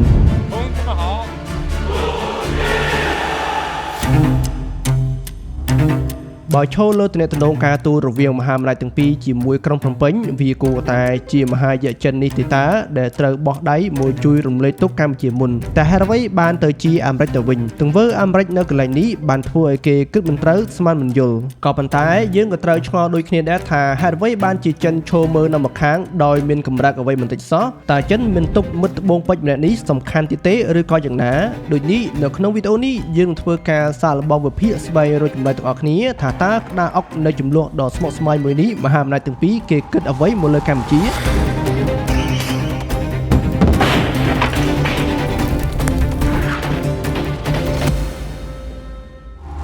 ចំនួនព្រំដែនកម្ពុជាថៃកំពុងជាប្រធានបទក្តៅនៅក្នុងសង្គមកម្ពុជានិយាយជាទូទៅនិងនៅក្នុងតំបន់អាស៊ាននិយាយដោយឡែកអាស៊ានត្រូវបានគេចាត់ទុកថាជាចំណុចកណ្ដាលនៃតំបន់ Indo-Pacific នៅក្នុងនោះក៏មានកម្ពុជាមួយផងដែរ Indo-Pacific ជាសមរភូមិប្រណាំងប្រជែងឥទ្ធិពលគ្នារវាងចិននិងអាមេរិកដ៏ក្តៅគគុកនៅក្នុងរយៈពេលប្រមាណឆ្នាំចុងក្រោយមកនេះដូចនេះចំនួនព្រំដែនកម្ពុជាថៃមិនមែនត្រឹមតែជាចំនួនធម្មតាពេកទេគឺវាមានការជិះពាក់ព័ន្ធជាមួយនឹងការប្រជែងឥទ្ធិពលគ្នារវាងចិននិងអាមេរិកដោយផ្ទាល់តែម្ដងចំនួននេះវាបានចាប់ផ្ដើមឡើងនៅពេលទាហានកម្ពុជាម្នាក់ត្រូវបានទាហានថៃបាញ់សម្លាប់ក្នុងការប៉ះទង្គិចប្រដាប់អាវុធជាង10នាទីនាព្រឹកកាលពីថ្ងៃទី28ខែឧសភាកន្លងទៅថ្មីនេះក្រោយមកទៀតប្រទេសទាំងពីរបានប៉ះពាល់ពីសម្ដីគ្នាដែលគួរកត់សម្គាល់ហើយវាក៏បានប្រែពីចំនួននយោបាយក្លាយជាចំនួនប្រដាប់អាវុធដែលបានចាប់ផ្ដើមផ្ទុះឡើងនៅថ្ងៃទី24ខែកក្កដាដែលជាសង្គ្រាមខ្លីមួយរយៈពេល5ថ្ងៃហើយក្រោមការអន្តរាគមន៍របស់ប្រធានាធិបតីអាមេរិកលោក Donald Trump ប្រទេសទាំងពីរបានទទួលយកនៅបទច្បាញ់មួយដោយគ្មានលក្ខខណ្ឌនៅឯប្រទេសម៉ាឡេស៊ីក៏ប៉ុន្តែយើងមានឆ្ងល់ទេថាហេតុអ្វីបែរជាអាមេរិកទៅវិញដែលជាអ្នកបោះដៃមកជួយរំលែកទុកកម្ពុជាតើហេតុអ្វីមិនមែនជាចិនបើយើងឈរទៅលើទំនាក់ទំនងការទូតត្រីភាគីអាមេរិកចិនកម្ពុជាវាគួរតែជាប្រទេសចិនទេតាដែលត្រូវមកជួយរំលែកទុកកម្ពុជាមុនមិនគួរអាមេរិកនោះទេត្បិតថាក្រុងភ្នំពេញនិងក្រុងប៉េកាំងមានទំនាក់ទំនងយ៉ាងស្អិតរមួតជាមួយគ្នាជាប្រពៃណីទៅហើយផ្ទុយមកវិញក្រុងភ្នំពេញនិងក្រុងវ៉ាស៊ីនតោនបានបន្តពាក់មុខយកដាក់គ្នារហូតមកក្នុងរយៈពេលប្រមាណឆ្នាំចុងក្រោយមកនេះនៅក្នុងរូបភាពពុំមានស្ថិរភាពពលគឺមានឡើងមានចុះទៅតាមស្ថានភាពដូចនេះហើយទើបគេគិតមិនយល់ស្មានមិនត្រូវពីទង្វើអាមេរិកនៅត្រង់ប្រការនេះជាបន្តទៅនេះយើងនឹងសាកល្បងឆ្លើយថាហេតុអ្វីបែរជាអាមេរិកជាអ្នកមុនទី1វាអាចជាគោលនយោបាយរបស់លោក Donald Trump ផ្ទាល់តែម្ដងបើយើងក៏លេចមកមើលនៅក្នុងការចូលអង្គុយកៅអីសតបមានអាមេរិកឡើងវិញនៅក្នុងអាណត្តិទី2នេះត្រឹមតែរយៈពេល8ខែតែប៉ុណ្ណោះអាមេរិកបានបញ្ចប់សង្គ្រាមឬចំនួនផ្ដាប់អាវុធរហូតដល់8កន្លែងឯណោះនៅក្នុងនោះមានសង្គ្រាមអ៊ីស្រាអែលនិងពួកហាម៉ាស សង្គ្រាមអ៊ីស្រាអែលនិងអ៊ីរ៉ង់ប៉ាគីស្ថាននិងឥណ្ឌារូវ៉ាន់ដានិងសាធារណរដ្ឋប្រជាធិបតេយ្យកុងហ្គោអាមេនីនិងអាហ្សេបៃហ្សង់អេហ្ស៊ីបនិងអេធីូពីហ្សេប៊ីនិងកូសូវូនិងសង្គ្រាម5ថ្ងៃរវាងកម្ពុជានិងថៃនេះដោយផ្ទាល់តែម្ដងដែលនេះវាជាប្រវត្តិសាស្ត្រហើយដែលអាមេរិកអាចបញ្ចប់អរិយភាពដ៏ស្មុគស្មាញទាំងនេះជាបណ្ដោះអាសន្នត្រឹមតែរយៈពេល8ខែតែប៉ុណ្ណោះដែលនាំឲ្យលោកត្រូវបានគេដាក់រហស្សនាមឲ្យថាជាប្រធានាធិបតីសន្តិភាពថែមទៀតផងហើយវាក៏ទំនងជាលោកឌូត្រាំខ្លួនលោកពិតជាចង់ក្លាយជាម្ចាស់ជ័យលាភីពាន Nobel សន្តិភាពនេះដែរដូចជាស្ដែងលោកឌូត្រាំបានប្រាប់អ្នកសារព័ត៌មានកាលពីខែមិថុនាថាគណៈកម្មការ Nobel គួរតែផ្ដល់ឲ្យគាត់នៅរង្វាន់ Nobel សន្តិភាពនេះហើយគាត់ថាគាត់គួរតែទទួលបានវា4ឬក៏5ដងរួចមកហើយដែលប្រការនេះហើយដែលជំរុញឲ្យលោកខិតខំប្រឹងប្រែងបញ្ចប់សង្គ្រាមគ្រប់ទិសទីតាមតែអាចធ្វើទៅបាននៅក្នុងនោះក៏មានសង្គ្រាមកម្ពុជាថៃមួយផងដែរក៏ប៉ុន្តែយ៉ាងណាក្តីលោកពុំទទួលបានពាននេះទេដោយម្ចាស់ពាន Nobel សន្តិភាពឆ្នាំ2025នេះគឺបានទៅលើលោកស្រី Maria Corina Machado ដែលជាមេដឹកនាំចលនាប្រជាធិបតេយ្យនៅឯប្រទេសវេណេស៊ុយឡាហេតុផលទី2អាមេរិកចង់ផ្ដល់សារទៅឲ្យចិនដោយផ្ទាល់តែម្ដងថាអាមេរិកនៅតែជាលេខ1នៅក្នុងតំបន់អាស៊ាននិងនៅ Indo-Pacific អាមេរិកបានហក់ចូលធ្វើជាអ្នកព្រួយផ្ដើមឲ្យមានការសម្របសម្រួលនិងបានប្រើកម្លាំងការទូតនិងការដាក់សម្ពាធពន្ធបដិការឬសេដ្ឋកិច្ចជាធ្នូឲ្យថៃចូលមកតុចរចាបើមិនដូច្នោះទេភាគីដែលមិនព្រមចូលតុចរចាទំនងជារងពន្ធបដិការនេះក្នុងកម្រិតមួយដ៏ខ្ពស់ជាមិនខានឡើយនៅត្រង់ចំណុចនេះអាមេរិកចង់ប្រាប់ទៅចិនថាទឹកមាត់អាមេរិកនៅតែប្រៃឥទ្ធិពលការទូតរបស់ខ្លួននៅតែខ្លាំងនិងអំណាចសេដ្ឋកិច្ចរបស់ខ្លួននៅតែជាឧត្តមភាពផុតលេខនៅតំបន់ Indo-Pacific នេះដែលគ្មាននរណាម្នាក់មកប្រៀបបាននៅឧត្តមភាពមួយនេះឡើយសូម្បីតែចិនដែលជាបងធំអាស៊ីនេះក៏ដោយដូចនេះហើយវាមិនចម្លែកទេដែលអាមេរិកបានស្នើឲ្យម៉ាឡេស៊ីផាត់វិតាមីនចិនចេញពីកម្មវិធីចុះហត្ថលេខាលើសេចក្តីថ្លែងការណ៍រួមកម្ពុជាថៃនៅក្នុងកិច្ចប្រជុំកំពូលអាស៊ានដែលបានធ្វើឡើងនៅថ្ងៃទី26-28 ខែតុលាក្រុមហេតុផលថាចិនពុំបានចូលរួមចំណែកអ្វីជាដុំកំភួននៅក្នុងដំណើរការកិច្ចព្រមព្រៀងបទច្បាញ់កម្ពុជាថៃនោះទេហេតុផលទី3ចិនទំនងជាចង់សាកល្បងកាត់បន្ថយឥទ្ធិពលចិនចំពោះក្រុងភ្នំពេញនៅក្នុងអាណត្តិសម្ដេចហ៊ុនម៉ាណែតនេះដោយដែលយើងបានដឹងទាំងអស់គ្នាហើយថានៅក្នុងអាណត្តិអតីតនាយករដ្ឋមន្ត្រីកម្ពុជាសម្ដេចហ៊ុនសែនចំណងមិត្តភាពកម្ពុជាចិនបានឡើងដល់ចំណុចកំពូលដែលមិនធ្លាប់មាននៅក្នុងប្រវត្តិសាស្ត្រពោលគឺនៅក្នុងឆ្នាំ2006ប្រទេសទាំងពីរបានដំឡើងកម្រិតទំនាក់ទំនងទ្វេភាគីទៅជាភាពជាដៃគូកិច្ចសហប្រតិបត្តិការគ្រប់ជ្រុងជ្រោយហើយចូលមកដល់ឆ្នាំ2010បានដំឡើងមួយកម្រិតទៀតទៅជាភាពជាដៃគូយុទ្ធសាស្ត្រគ្រប់ជ្រុងជ្រោយផ្ទុយមកវិញទំនាក់ទំនងទ្វេភាគីកម្ពុជាអាមេរិកពីមួយឆ្នាំទៅមួយឆ្នាំបានធ្លាក់ចុះជាលំដាប់ដូចនេះនៅក្នុងអាណត្តិនេះអាមេរិកចង់សាកល្បងកសាងស្ដារឡើងវិញនៅទំនាក់ទំនងមួយនេះដូចជាស្ដែងនៅក្រោយថ្ងៃដែលយោធាថៃបានបាញ់ឆ្មក់យោធាកម្ពុជាស្លាប់ម្នាក់កាលពីថ្ងៃទី28ខែឧសភានោះ3ថ្ងៃក្រោយមកពោលគឺនៅថ្ងៃទី31ខែឧសភាក្រសួងសង្គ្រាមអាមេរិកបានចេញសេចក្តីប្រកាសព័ត៌មានមួយឲ្យបានដឹងដែរថារដ្ឋមន្ត្រីក្រសួងសង្គ្រាមអាមេរិកលោក Pete Hegseth ក្រុងនឹងមកបំពេញទស្សនកិច្ចនៅកម្ពុជានៅចុងឆ្នាំនេះក្រៅពីនេះនៅមានចំណុចដ៏សំខាន់មួយនោះគឺវាបានធ្វើឲ្យកម្ពុជាមានអារម្មណ៍ថាខ្លួនបានជាពាក់គុណអាមេរិកកិច្ចខិតខំប្រឹងប្រែងអាមេរិកលោកដៃអន្តរាគមន៍បញ្ឈប់សង្គ្រាមនេះវានឹងធ្វើឲ្យកម្ពុជាជំពាក់គុណលោកដូណាល់ត្រាំហើយគុណមួយនេះនឹងសងទៅអាមេរិកវិញដោយរបៀបណានោះនឹងអាចលេចចេញជារូបភាពនៅក្នុងរយៈកាលមួយជួរមួយនាពេលខាងមុខនេះដែលវាអាចជាបញ្ហាសមុទ្រចិនខាងត្បូងឬក៏បញ្ហាមូលដ្ឋានទ័ពសមុទ្ររៀមកម្ពុជាដែលអាមេរិកមានក្តីបារម្ភខ្លាំងថាវាអាចជាមូលដ្ឋានទ័ពដែលនឹងបម្រើឲ្យផលប្រយោជន៍ទៅចិននៅក្នុងតំបន់ហើយនេះគឺជាបញ្ហាធំនិងក្តីបារម្ភអាមេរិកជាយូរលង់ណាស់មកដែរក៏ប៉ុន្តែចំណុចរួមមួយដែលយើងត្រូវតែដឹងដែរថាការអន្តរាគមន៍របស់លោកដូណាល់ត្រាំមិនមែនជាការជួយមកលើកម្ពុជានោះទេនៅត្រង់ចំណុចនេះមានបងប្អូនយើងមានការយល់ច្រឡំថាអាមេរិកបានបោះដៃមកជួយកម្ពុជាហើយអាមេរិកខ្លួនឯងក៏មិនបានប្រកាសប្រាប់ថាខ្លួនមកជួយកម្ពុជានោះដែរដែលនេះគឺមានន័យថាវត្តមានអាមេរិកបានដើរតួនាទីជាអាជ្ញាកណ្ដាលនៅក្នុងចំនួននេះពោលគឺអាមេរិកពុំមាននិន្នាការនៅខាងភាគីចំនួនណាមួយនោះទេបកមកខាងមិត្តចិនឯនេះវិញចាប់តាំងពីមានសង្គ្រាមក្តៅរវាងកម្ពុជាថៃបានផ្ទុះឡើងមានមតិមហាជនជាច្រើនណាស់ដែលដាក់ការរំពឹងខ្ពស់ថាមិត្តម្នាក់នេះនឹងមកជួយរំលែកទុក្ខកម្ពុជាក៏ប៉ុន្តែផ្ទុយមកវិញចិនបានរក្សាជំហរស្ងៀមស្ងាត់ពោលគឺពុំបានធ្វើអ្វីជាដំកំភួននោះទេដោយនេះហើយបានលេចចេញនៅសំណួរដែលបានចោទសួរឡើងថាចិនទុកកម្ពុជាចោលឬមិនទុកកម្ពុជាជាមិត្តសំខាន់ម្នាក់នៅក្នុងតំបន់នេះទៀតទេឬក៏យ៉ាងណាជាបន្តទៅទៀតនេះយើងនឹងធ្វើការសាកល្បងវិភាគមើលថាមានហេតុផលណាខ្លះដែលធ្វើឲ្យ ចិនរក្សាជំហរស្ងាត់ស្ងៀមនៅក្នុងចំនួននេះជាការពិតប្រកែកមិនបានចិនមិនបានស្ងប់ស្ងាត់ពេកនោះទេក៏ប៉ុន្តែចិនមិនមានប្រតិកម្មខ្លាំងដោយអាមេរិកនោះដែរចិនបានរក្សាជំហរអព្យាក្រឹតនៅក្នុងចំនួននេះដូចជាស្ដែងនៅខណៈពេលដែលភាពតានតឹងនយោបាយរវាងប្រទេសទាំងពីរបានកាន់កម្ដៅខ្លាំងនិងបានឈានទៅរកសង្គ្រាមក្តៅរដ្ឋមន្ត្រីការបរទេសចិនលោកវ៉ាងយីបានលើកឡើងកាលពីថ្ងៃទី11ខែកក្កដាថាចិនមានឆន្ទៈក្នុងការរក្សាជំហរមានលំអៀងនិងយុត្តិធម៌និងដើរតួនាទីស្ថាបនាក្នុងការលើកកម្ពស់ការរស់នៅដោយសន្តិភាពរវាងប្រទេសថៃនិងកម្ពុជាលោកក៏បានបញ្ជាក់ដែរថាទាំងកម្ពុជានិងថៃគឺសុទ្ធសឹងថាជាមិត្តរបស់ចិនដូចគ្នានិងសង្ឃឹមថាប្រទេសទាំងពីររកដំណោះស្រាយតាមរយៈការសន្ទនានិងពិគ្រោះយោបល់ជាមិត្តភាពហើយជំរុញឲ្យស្ថានភាពចន្ទជៈនិងស្ថិរភាពឲ្យបានឆាប់រហ័សតាមដែលអាចធ្វើទៅបានចុះមកដល់ថ្ងៃទី27ខែកក្កដាវាត្រូវនៅថ្ងៃទី4នៃសង្គ្រាមកម្ពុជាថៃឆ្លើយទៅនឹងសំណួរដែលបានចោទសួរថាតើចិនមានជំហរបែបណានៅក្នុងចំនួននេះអ្នកនាំពាក្យក្រសួងការបរទេសចិនបានឆ្លើយថាចិនជំរុញឲ្យប្រទេសទាំងពីររក្សាភាពអត់ធ្មត់បញ្ចប់ការបាញ់គ្នាឲ្យឆាប់រហ័សនិងរកដំណោះស្រាយតាមរយៈការសន្ទនាដើម្បីសន្តិភាពនិងស្ថិរភាពប្រទេសចិនសរសើរកិច្ចការខិតខំប្រឹងប្រែងរបស់អាស៊ាននៅក្នុងការសម្រុះសម្រួលនិងបន្តថាខ្លួននឹងរក្សាជាក្រិតរក្សាទំនាក់ទំនងជាមួយប្រទេសទាំងពីរនិងដើរតួនាទីស្ថាបនាក្នុងការលើកកម្ពស់សន្តិភាពនិងបទច្បាញ់និយាយដល់ខ្លីចិនព្យាយាមរក្សាខ្លួននៅឲ្យឆ្ងាយពីចំនួននិងរក្សាភាពអព្យាក្រឹតរបស់ខ្លួនជារហូតមកហើយនេះក៏ជាចរិតចិនមួយផងដែរបើយើងក្រឡេកមកមើលវិបត្តិធំៗដែលកំពុងតែបន្តកើតឡើងចិននៅតែរក្សាជំហរអព្យាក្រឹតនិងបានដើរតួនាទីជាអ្នកសម្របសម្រួលជាជាងប្រើអំណាចដាក់សម្ពាធដូចជាសហរដ្ឋអាមេរិកប្រកាសដែលចិនមិនទាន់លូកដៃជ្រៅចូលអន្តរាគមន៍នៅក្នុងចំនួននេះក៏ទំនងជាមិនទាន់ដល់ពេលហើយបើយើងក្រឡេកមកមើលរយៈពេលនៃសង្គ្រាមនេះគឺវាមិនទាន់បានមួយសប្តាហ៍ផងដូចនេះចិននៅតែបន្តតាមដានស្ថានភាព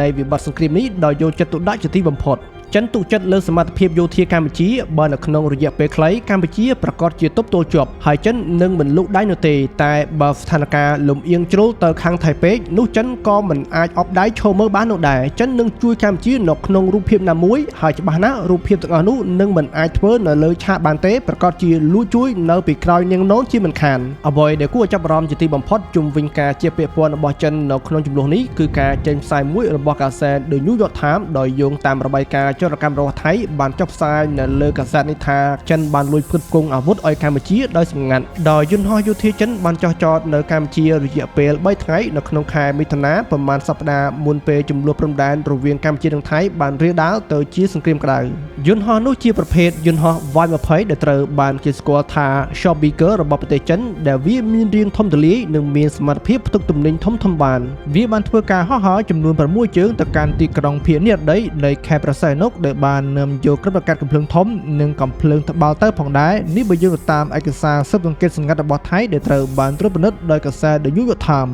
បើយើងទៅតាមរបាយការណ៍នេះដែរសភាវុធរបស់ចិនត្រូវបានវេចខ្ចប់ដាក់ចូលនៅក្នុងកុងតឺន័រចំនួន42ហើយរក្សាទុកនៅក្បែរមូលដ្ឋានកងទ័ពជើងទឹករៀមប្រមាណថ្ងៃក្រោយមកគ្រាប់រំសេវដែលត្រូវបានផលិតដោយចិនត្រូវបានផ្លាស់ប្ដូរទីមូលដ្ឋានរាប់រយម៉ាយទៅភាគខាងជើងឆ្ពោះទៅព្រំដែនកម្ពុជាថៃហើយជុំវិញបញ្ហានេះមន្ត្រីជាន់ខ្ពស់កម្ពុជាក៏មិនបានបដិសេធចោលនៅសេចក្តីលម្អិតរបស់របាយការណ៍នេះទាំងស្រុងនោះដែរបកមកខាងចិននៅនេះវិញនៅថ្ងៃទី2ខែតុលាចិនបានចេញមកទតចោលនៅរបាយការណ៍នេះតាមរយៈស្ថានទូតចិនប្រចាំទីក្រុងបាងកកដោយបានបដិសេធយ៉ាងម៉ឺម៉ាត់នៅរបាយការណ៍ដែលថាប្រទេសចិនបានផ្ដល់សម្ភារៈយោធាដល់កម្ពុជាសម្រាប់ប្រើប្រាស់ក្នុងការប៉ះទង្គិចគ្នានៅតាមបណ្ដោយព្រំដែនកម្ពុជាថៃចិនក៏បានបន្តដែរថាអាវុធដែលកម្ពុជាប្រើមិនមែនជាអាវុធថ្មីដែលត្រូវបានផ្ដល់មកឲ្យកម្ពុជានៅក្នុងអំឡុងពេលមានចំនួនជាមួយនឹងថៃនោះទេពោលគឺអាវុធទាំងអស់នោះគឺជាអាវុធដែលចាស់ដែលមកដល់ទឹកដីកម្ពុជាតាំងពីមុនពេលដែលមានចំនួនជាមួយនឹងថៃមកម្លេះក៏ប៉ុន្តែយ៉ាងណាក៏ដោយបងប្អូនទាំងគ្នាប្រសិនបើរបាយការណ៍ចរកម្មថៃនេះវាពិតប្រាកដមែននេះគឺវាមានន័យថាមហាមិត្តចិនមិនបានទុកកម្ពុជាចោលនោះទេគ្រាន់តែចិនលួចជួយពីក្រោយខ្នងតែប៉ុណ្ណោះឯងហើយប្រសិនបើចិនជួយកម្ពុជាមែននោះវាគ្មានជំរឿអ្វីក្រៅតែពីលួចជួយពីក្រោយខ្នងនោះដែរបើចិនធ្វើដោយបោកចំហមែនក៏វាមិនមានន័យថាចិនប្រកាសប្រាប់ពិភពលោកថាថៃជាសត្រូវរបស់ចិនដូចគ្នាចុះដែរផ្ទុយមកវិញបើរបាយការណ៍នេះមិនពិតឬប្រឌិតឡើងដោយថៃក៏ដោយចុះក៏ថៃបានប្រើរបាយការណ៍នេះធ្វើជាសារមួយប្រាប់ទៅចិនដែរថាកុំលុកដៃដោយផ្ទាល់នៅក្នុងចំនួននេះឲ្យសោះគឺវាប្រៀបបានទៅនឹងវិធីសាស្ត្រមួយដើម្បីបង្ការខ្លួនទុកជាមុនអញ្ចឹងដែរបើសង្គ្រាមកម្ពុជាថៃបានអូសបន្លាយពេលវេលាយូរសរុបជារួមមកបើមើលទៅលើការប្រកួតប្រជែងភូមិសាស្ត្រនយោបាយនៅក្នុងតំបន់ Indo-Pacific កម្ពុជាជារដ្ឋតូចមួយដែលត្រូវបានគេមើលឃើញជាយូរមកហើយថាជារដ្ឋដែលមានទំនាក់ទំនងស្អិតរមួតជាមួយនឹងចិនជាងគេប្រទេសទាំងពីរបានគ្រប់គ្រងគ្នាទៅវិញទៅមកទៅលើ លើបញ្ហាធំៗជាច្រើននៅក្នុងតំបន់ជាពិសេសបញ្ហាសមុទ្រចិនខាងត្បូងដែលកន្លងមកកម្ពុជាតែងតែដកខ្លួននិងរារាំងមិនឲ្យអាស៊ានរួបរวมគ្នាដើម្បីថ្កោលទោសចិនបាននោះទេពីកន្លងមកផ្ទុយមកវិញអាមេរិកនិងកម្ពុជាគឺជាមិត្តមិនពិតតែមិនសូវស្និទ្ធស្នាលសោះឡើយអាមេរិកបានដាក់ទណ្ឌកម្មមិនតិចទេទៅលើមន្ត្រីជាន់ខ្ពស់កម្ពុជានិងក្រុមហ៊ុនមួយចំនួនដែលមានមូលដ្ឋាននៅលើទឹកដីកម្ពុជាផងហើយរយៈកាលប្រមាណឆ្នាំចុងក្រោយមកនេះទំនាក់ទំនងទ្វេភាគីក៏មិនសូវល្អណាស់ណាដែរតែកិច្ចអន្តរាគមន៍អាមេរិកនៅក្នុងចំនួននេះទំនងជាអាចធ្វើឲ្យទំនាក់ទំនងអាមេរិកជាមួយនឹងកម្ពុជាអាចនឹងល្អប្រសើរមកវិញក៏អាចថាបានតែជួយកុំភ្លេចថារូបភាពដែលកម្ពុជាចាប់ដៃជាមួយនឹងអាមេរិកក៏អាចធ្វើឲ្យចិនមិនសូវសប្បាយចិត្តប្រមាណនោះដែរដោយនេះកម្ពុជាខ្លួនឯងត្រូវធ្វើយ៉ាងណារក្សានៅតុល្យភាពអំណាចរវាងមហាអំណាចទាំងពីរនេះឲ្យបានល្អជាពិសេសជាមួយនឹងចិននេះតែម្ដងដែលជាមិត្តនិងជាដៃគូយុទ្ធសាស្ត្ររបស់ខ្លួនដែលជួយមិនតិចទេដល់ការអភិវឌ្ឍកម្ពុជានៅក្នុងរយៈពេលប្រមាណទសវត្សរ៍ចុងក្រោយមួយនេះ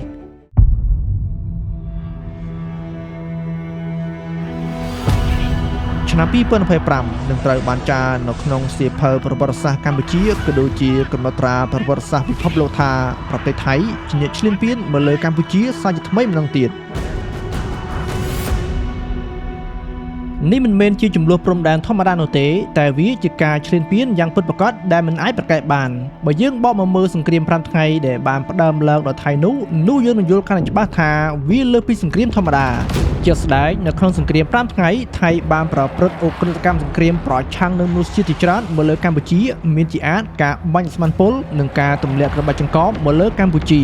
លើពីនេះទៅទៀតនៅថ្ងៃទី1នៃសង្គ្រាម5ថ្ងៃយោធាថៃបានប្រើយន្តហោះ F-16 ទម្លាក់ក្របបាច់មកលើប្រាសាទព្រះវិហារយ៉ាងបំណំដែលនេះវាអាក្រក់សឹងថារោគអ្វីមកបរិយាយបានឡើយពីព្រោះថាប្រាសាទព្រះវិហារមិនត្រឹមតែជាសម្បត្តិដែលមិនអាចកាត់ថ្លៃបានរបស់កម្ពុជានោះទេតែវាក៏ជាសម្បត្តិបេតិកភណ្ឌរបស់មនុស្សជាតិមួយផងដែរកាន់តែសាហាវយងខ្នងជាងនេះទៅទៀតក្រោយពីបទច្បាញ់បានចូលយុទ្ធរមានពលគឺនៅថ្ងៃទី29ខែកក្កដាឆ្នាំ2025វេលាម៉ោង 7:50 នាទីព្រឹកទាហានថៃបានហៅទាហានខ្មែរមកថតរូបជាអនុស្សាវរីយ៍ជាមួយនឹងគ្នាតែភ្លាមនោះទាហានថៃបានបញ្ជាឲ្យក្រុមរបស់ខ្លួនដែលលាក់ខ្លួននៅក្នុងព្រៃបានយកកំភ្លើងមកភ្ជុងនិងបានចាប់កងកម្លាំងរបស់កម្ពុជាចំនួន20នាក់ហើយមានម្នាក់ត្រូវបានថៃបាញ់សម្លាប់ចោលនៅមួយកន្លែងរីឯ20នាក់ផ្សេងទៀតត្រូវបានចាប់ឃុំឃាំងធ្វើជាចំណាត់ខ្មាំងចូលមកដល់ព្រឹកថ្ងៃពហុទី31ខែកក្កដាឆ្នាំ2025ស្នាក់សពរាជកងទ័ពកម្ពុជាមួយរូបដែលទាហានថៃបានបាញ់សម្លាប់ចោលនោះត្រូវបានភាគីថៃបញ្ជូនត្រឡប់មកឲ្យកម្ពុជាវិញដែលត្រង់ប្រការនេះប្រជាពលរដ្ឋកម្ពុជាមិនអាចទទួលយកបានសោះឡើយកាន់តែមិនអាចទទួលយកបានជាងនេះទៅទៀតមួយថ្ងៃតែប៉ុណ្ណោះពលគឺនៅថ្ងៃទី1ខែសីហាឆ្នាំ2025វេលាម៉ោង 11 ព្រឹកថៃបានបញ្ជូនត្រឡប់មកវិញតែ2រូបតែប៉ុណ្ណោះនៅរាជកងទ័ពកម្ពុជាដែលថៃបានចាប់ធ្វើជាចំណាត់ខ្មាំងនោះថ្ងៃទី1ខែសីហានេះជាថ្ងៃដែលធ្វើឲ្យរាជខ្មែរទូទាំងនគរមិនអាចបំភ្លេចបានឡើយនៅទង្វើដ៏មហាសែនប្រៃសៃរបស់ថៃដែលបានធ្វើមកលើរាជកងទ័ពដ៏អង់អាចក្លាហានរបស់កម្ពុជា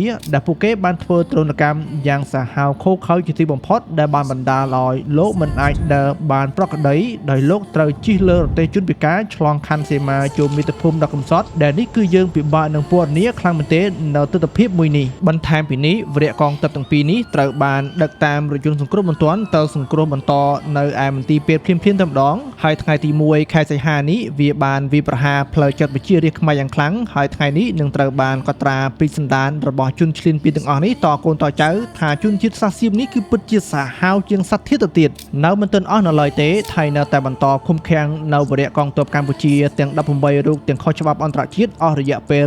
155ថ្ងៃទើបតែនៅព្រឹកថ្ងៃពុធថ្ងៃទី31ខែធ្នូឆ្នាំ2025ថ្មីនេះទេទើបថៃយកព្រមដោះលែងយោធិនកម្ពុជា18នាក់ឲ្យត្រឡប់មកកម្ពុជាវិញក្រោយពេលដែលភាគីទាំងពីរបានយល់ព្រមត្រឡប់មករកបទច្បាញ់វិញបន្ទាប់ពីបានច្បាំងគ្នាអស់រយៈពេល21ថ្ងៃ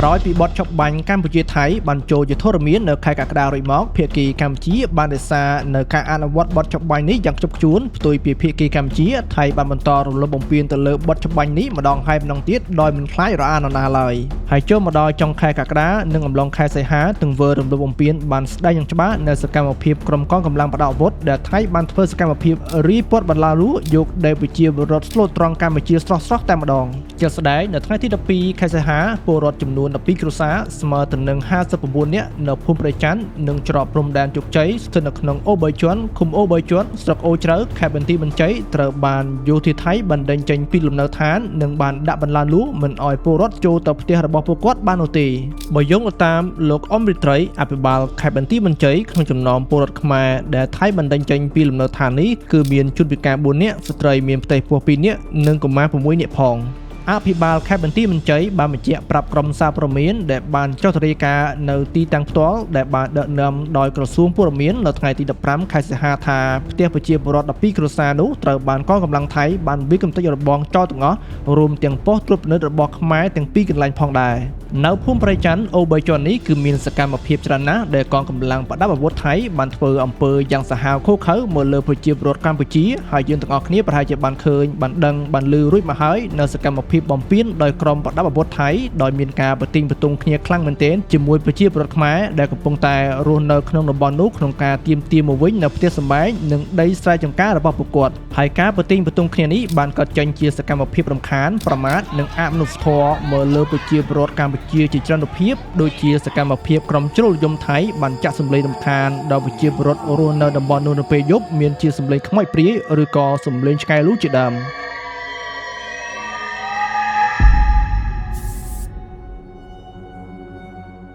អ្វីដែលជាការប្រមាថដ៏ធំធេងបំផុតរបស់ជាតិសាសន៍ថៃមកលើខ្មែរនោះគឺក្រុមជ្រុលយមថៃបានធ្វើការប្រមាថដោយយកឡានដឹកលាមកមកបាញ់ស្រោចលើប្រជាពលរដ្ឋខ្មែរស្ទើរត្រង់នៅភូមិប្រច័ន្ទដែលបន្តធ្វើការតវ៉ាលើការបំពានរបស់ក្រុមយោធាថៃដែលពាត់យកដីស្រែចម្ការនិងផ្ទះសម្បែងរបស់ពួកគាត់ហើយទាំងធ្វើដល់គួរឲ្យស្អប់ខ្ពើមមួយនេះបែរជាត្រូវបានការសាទរពីប្រជាពលរដ្ឋថៃទៅវិញដោយពុំមានការខ្មាស់អៀនបន្តិចណាឡើយជាមួយគ្នានោះផងដែរក្នុងការប្រទីងបន្ទងគ្នាជាមួយកងកម្លាំងថៃដែលបានពាត់យកដីស្រែចម្ការរបស់ពួកគាត់នោះកងកម្លាំងប្រដាប់អាវុធថៃបានបាញ់ផ្សាយបង្ហូរទឹកភ្នែកមកលើជនស៊ីវិលហើយក៏មានដែរការចាក់សម្លេងរំខានមួយប្រភេទដែលមានការប៉ះពាល់ខ្លាំងមែនទែនដល់ជនស៊ីវិលដើម្បីបំបែកកម្លាំងតវ៉ា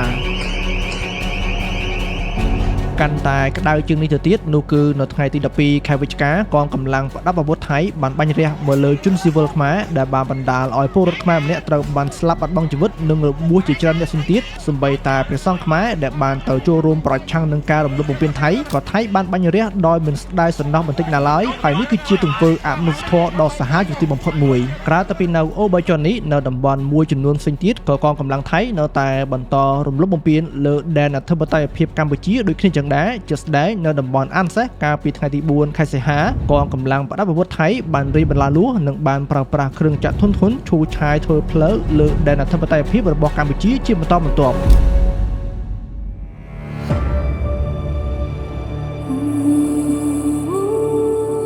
បងប្អូនប្រកាសជាបានដឹងហើយមែនអត់នៅក្នុងករណីនារីពលករខ្មែរម្នាក់ត្រូវបានទាហានថៃចាប់រំលោភបូកនៅពេលដែលនាងវិលត្រឡប់ចូលស្រុកកំណើតវិញបើតាមសេចក្តីរាយការណ៍ទង្វើដ៏ឃោរឃៅរបស់ពួកទាហានថៃបានប្រព្រឹត្តទៅលើពលករខ្មែរខាងលើគឺបានកើតឡើងនៅយប់ថ្ងៃទី15ខែវិច្ឆិកានៅខណៈពេលដែលក្រុមពលករខ្មែរធ្វើដំណើរវិលត្រឡប់ពីស្រុកថៃមកជិតព្រំដែនខ្មែរថៃឈប់នឹងស្រុកគំរៀងខេត្តបាត់ដំបងក្រុមពលករខ្មែរចំនួន13នាក់នៅក្នុងនោះមានស្ត្រីចំនួន6នាក់និងក្មេងតូចម្នាក់ផងដែរនារីពលករខ្មែរម្នាក់ក្នុងចំណោមពលករប្រុសស្រីជាង10នាក់ត្រូវបានក្រុមទាហានឈុតខ្មៅរបស់ថៃដ៏សាហាវឃោរឃៅយ៉ាងតិច7នាក់បានចាប់នាងរំលោភបូកនៅពេលដែលពួកនាងធ្វើដំណើរត្រឡប់ពីប្រទេសថៃមកកាន់ប្រទេសកំណើតវិញហើយថែមទាំងវាយធ្វើបាបទរណកម្មពលករប្រុសៗនិងបានឆក់ប្លន់ទូរស័ព្ទលុយកាក់គ្មានសល់អ្វីសោះឡើយក្រោយពីហេតុការណ៍នេះក្រុមពលករខ្មែរទាំងនោះមិនបានចាំឬស្គាល់ចំណុចដែលក្រុមទាហានថៃចាប់វាយធ្វើបាបនោះទេក៏ប៉ុន្តែពួកគេបាននិយាយថាទង្វើដ៏សាហាវព្រៃផ្សៃរបស់ទាហានថៃគឺបានកើតឡើងនៅក្នុងទឹកដីថៃនៅពេលដែលពួកគេបានធ្វើដំណើរតាមរថយន្តមកជិតព្រំដែនខ្មែរថៃអូនតែគេលោបវាមកដល់វាប្រាប់ខ្ញុំថានេះគេលោបខ្ញុំលំ7នាក់បានសម្រេចទាំង7នាក់ហើយគឺវាអូនវាអាទាហាននោះវាលោបរួចវាអៀវកមីអូនឆ្លងទឹកឆ្លងអូមកមីអូនទៅប្រាប់ខ្ញុំពួកខ្ញុំណាតែវាលោបរួចវាថាវាខ្លាចមីអូនលងទឹកងាប់ដែលវាអស់កម្លាំងអីវាអៀវកឆ្លងមីអូនមកដល់ព្រំដែនក៏វាភ្លើងវាគ្រប់ដៃជួងពួកខ្ញុំអីក្រាបពួកខ្ញុំក្រាបហើយវាលូតទើតលូតថាក់លូតទឿនផ្លាទើតកណ្ដាលមុខឈាមបែកមុខលហាមពួកខ្ញុំទើតទ្រូងវាវាយរឿងជើងរួចវាឲ្យយើងដើរឆ្លងផ្លាលួសទៅផ្លាលួសវាដាក់តាមព្រំណា ឆ្លងណាឆ្លងផុតណាឆ្លងផុតវាថាក់វាវាយធ្វើបាបវិញយកទៅបោះយើងអស់លីងទៅឲ្យយើងឆ្លងមកហើយប្រាប់ថាឆ្លងទឿនឆ្លងទឿនបាញ់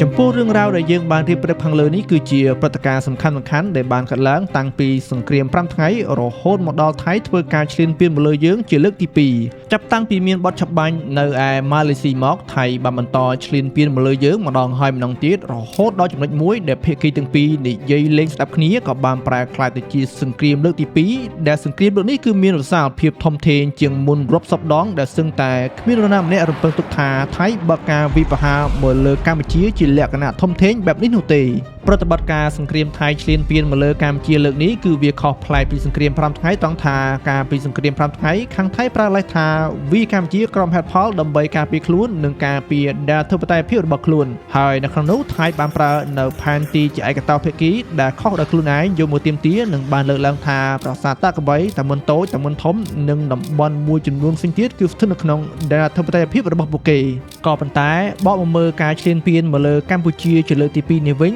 សម្រាប់មេទ័ពថៃបានប្រកាសថាដើម្បីសន្តិសុខប្រជាជនថៃកងកម្លាំងថៃត្រូវតែបំផ្លាញសមត្ថភាពកម្លាំងការពារជាតិរបស់កម្ពុជាសម្រាប់រយៈពេលវែងនេះគឺជាកម្មវត្ថុដែលថៃយកមកវាយកម្ពុជាជាលើកទី 2 ដែលថៃយល់ថាសមត្ថភាពយោធាទាំងនេះហើយដែលជាការគំរាមកំហែងដល់សន្តិសុខជាតិរបស់ប្រទេសថៃហើយជាការចាំបាច់ថៃត្រូវតែកំទេចចោលតែម្ដងហើយវាពិតដូចជាថៃបានប្រកាសមែនយោធាថៃបានធ្វើអតិភិបចម្បងក្នុងការទម្លាក់គ្រាប់បែកមកលើមូលដ្ឋានយោធាកម្ពុជាដែលបានប្រើប្រាស់យន្តហោះចម្បាំងរបស់ថៃមានដូចជា F16 Gripen និង T50 បានហោះចូលយ៉ាងជ្រៅក្នុងដែនអធិបតេយ្យភាពរបស់កម្ពុជាបានដល់សេរីដោយពុំមានការរំខានណាមួយពីប្រព័ន្ធការពារដែនអាកាសរបស់កម្ពុជានោះឡើយ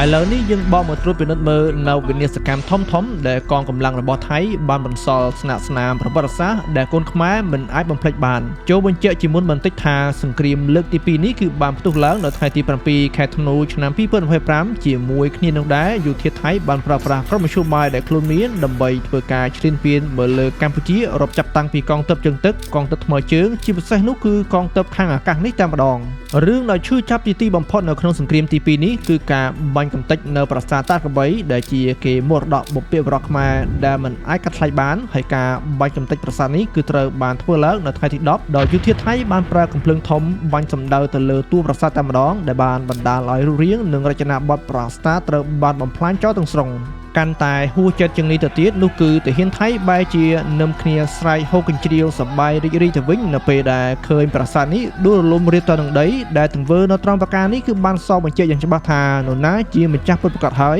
ដែលនេះគឺវាផ្ទុយទាំងស្រុងដោយថាថៃទាមទារថាប្រាសាទតាក្របីគឺជារបស់ខ្លួនហើយបើជារបស់ខ្លួនមែនហេតុអ្វីបានជាថៃហ៊ានលើកដៃទៅបំផ្លាញប្រាសាទដោយគ្មានប្រណីបែបនេះដែលនេះគឺថាគ្មានម្ចាស់ឯណាទៅបំផ្លាញរបស់ដែលខ្លួនខំកសាងនិងមើលថែរក្សាអស់រាប់រយឆ្នាំហើយឲ្យទៅខ្ទេចខ្ទីបែបនេះនោះទេគឺមានតែចោលតែប៉ុណ្ណោះដែលហ៊ានធ្វើរឿងទាំងអស់នេះទៅកើត